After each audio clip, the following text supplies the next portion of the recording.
Има места в България, които нямат нужда от много обяснения. Те са символ на вярата, надеждата и на бялата лястовица. Това са места, които не просто виждаш, а усещаш със сърцето си. Това е Кръстова гора. Свято място, където притаяваш дъх, отправяш молитва за здраве и вярваш, че мечтите могат да се сбъднат. Там, високо в планината, сякаш си по-близо до Бога, а всяко камъче носи необяснима енергия. Кръстова гора се намира в средните Родопи, на около 6 км от село Борово, на надморска височина от 1545 метра. В близост се издига Кръстов връх, откъдето идва и името на това свещено място.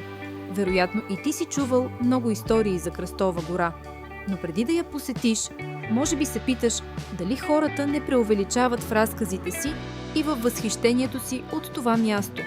Още с първите си крачки навътре ще усетиш нещо различно. Трудно е да се опише с думи.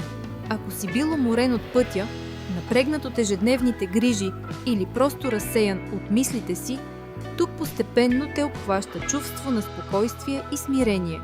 В началото на комплекса ще видиш църквата Покров на Пресвета Богородица, построена през 1995 година.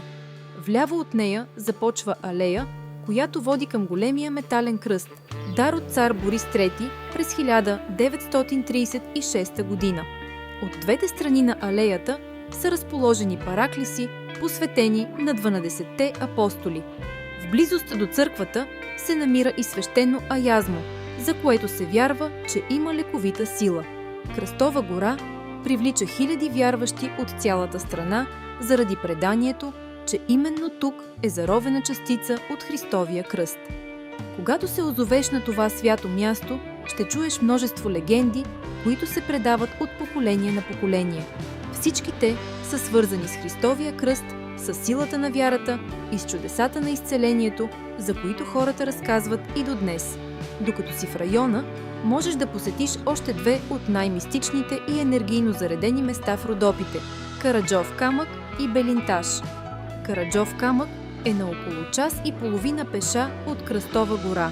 Заедно с Белинташ и Кръстова гора, те образуват така наречения свещен триъгълник на Родопите. Любопитното е, че от всяко едно от тези места можеш да видиш останалите две.